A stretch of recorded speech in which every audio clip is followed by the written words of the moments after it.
তোমাদের সাহস কি করে হয় প্রথম কাতারে দাঁড়িয়ে নামাজ পড়ার? যাও, পিছনের কাতারে চলে যাও।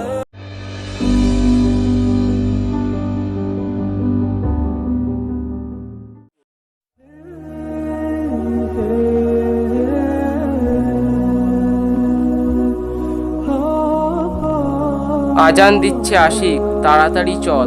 তাড়াতাড়ি যেতে হবে না, আস্তে আস্তে চল। তাড়াতাড়ি না গেলে জমাত শুরু হয়ে যাবে। জমাত শুরু হওয়ার দেরি আছে। আর তুই কি রাসূল সাল্লাল্লাহু আলাইহি সাল্লামের হাদিস জানিস না? না ভাই, আমি রাসূল সাল্লাল্লাহু আলাইহি সাল্লামের হাদিস জানি না।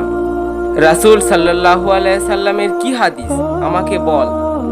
আবু মুসা রাহমাতুল্লাহ থেকে বর্ণিত, তিনি বলেন রাসূল সাল্লাল্লাহু আলাইহি সাল্লাম বলেছেন, যে যত অধিক দ্রুত অতিক্রম করে সালাতে আসে তার তত অধিক পুণ্য হবে। ভাই, আমি রাসূল সাল্লাল্লাহু আলাইহি সাল্লামের হাদিস জানতাম না।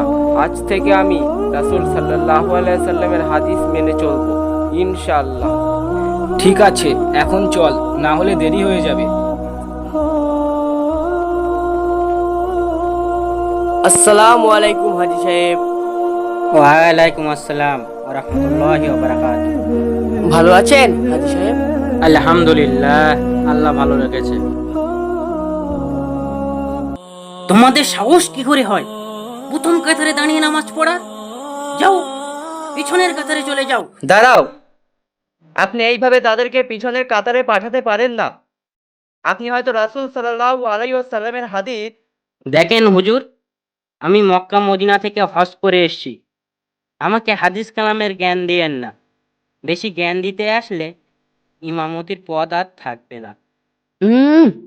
মক্কা মদিনায় হজ করতে গিয়েছিল না খেজুর আনতে গিয়েছিল, আল্লাহই ভালো জানেন।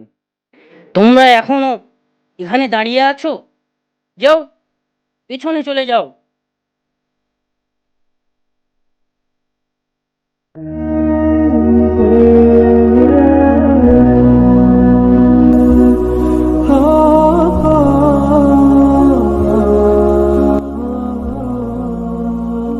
উফ, আর তো সহ্য করা গেল না। এই বেয়াদব ছেলেরা, তোমরা মসজিদে পাকামো করার জন্য আসো? তোমার মা বাবা তোমাদের কিছু শেখায়নি? একদম মসজিদে আর আসবে না। যাও, মসজিদ থেকে বেরিয়ে যাও। তোমাদের মসজিদ থেকে বেরিয়ে যেতে বললাম। তোমরা কি আমার কথা শুনতে পাচ্ছ না? ওঠো, যাও, মসজিদ থেকে বেরিয়ে যাও। দাঁড়ান হাজি সাহেব, আপনার এই আচরণের জন্য আমি আপনাকে রাসূল সাল্লাল্লাহু আলাইহি ওয়াসাল্লামের হাদিস বলতে বাধ্য হলাম। রাসূল সাল্লাল্লাহু আলাইহি ওয়াসাল্লামের হাদিস এই যে সালাতে শিশুদের সাথে করে নিয়ে যাওয়া উত্তম। এতে শিশুকাল থেকে মসজিদে সালাত আদায়ের অভ্যাস গড়ে ওঠে। সেই কারণে নববীর যুগে শিশুদের মসজিদে নিয়ে যাওয়ার প্রচলন ছিল। রাসূলুল্লাহ সাল্লাল্লাহু আলাইহি ওয়াসাল্লাম শিশুর ক্রন্দন শ্রাবণের কারণে সালাত সংক্ষিপ্ত করেছেন। হুজুর, তুমি কিন্তু বেশি কথা বলে ফেলছো। হুজুর, খেজুর আনা হাজী সাহেবের কথা আপনি বাদ দেন। আপনি রাসূল সাল্লাল্লাহু আলাইহি সাল্লামের হাদিস বলেন, আমরা শুনবো। এর পরিণাম হুজুর তোমাকে ভোগ করতে হবে। আমর ইবনু সুয়াইব রাহমাতুল্লাহ থেকে পর্যায়ক্রমে তার পিতা ও তার দাদার থেকে বর্ণিত, তিনি বলেন রাসূলুল্লাহ সাল্লাল্লাহু আলাইহি ওয়াসাল্লাম বলেছেন, তোমাদের সন্তানদের বয়স 7 বছর হলে তাদেরকে সলাতের জন্য নির্দেশ দাও। যখন তাদের বয়স 10 বছর হয়ে যাবে তখন সলাত আদায় না করলে তাদেরকে মারবে এবং তাদের ঘুমের বিছানা আলাদা করে দিবে। রাসূলে কারীম সাল্লাল্লাহু আলাইহি ওয়াসাল্লাম ছিলেন শিশুদের প্রতি সর্বাধিক স্নেহপ্রবণ। শিশুদের থেকে অপ্রীতিকর কিছু প্রকাশ হলে তা বরদাস্ত করা ছিল প্রিয় নবী সাল্লাল্লাহু আলাইহি ওয়াসাল্লামের অন্যান্য অভ্যাস। উম্মুল মুমিনিন আয়েশা রাহমাতুল্লাহ বলেন, নবী করিম সাল্লাল্লাহু আলাইহি ওয়াসাল্লামের নিকট শিশুদের নিয়ে আসা হতো। তিনি তাদের জন্য বরকতের দোয়া করতেন এবং তাহনিক করতেন। খেজুর ইত্যাদি ভালো করে চিবিয়ে শিশুর মুখে সামান্য একটু দেওয়াকে তাহনিক বলে। হুজুর, শিশুরা ভুল করলে আমরা তাদেরকে কিভাবে শাসন করব? হাসি আনন্দের প্রতীক নিষ্পাপ শিশুরা ফুলের সাথে তুলনীয়। একটি শিশু বয়সের দিক থেকে যেমন শিশু, তেমনি বুঝ, জ্ঞান, বুদ্ধি সবকিছুতেই তার শিশুসুলভ আচরণই প্রত্যাশিত। তার কাজকে শিশুর কাজ ধরে নিতে হবে। এটা শিশুর কথা।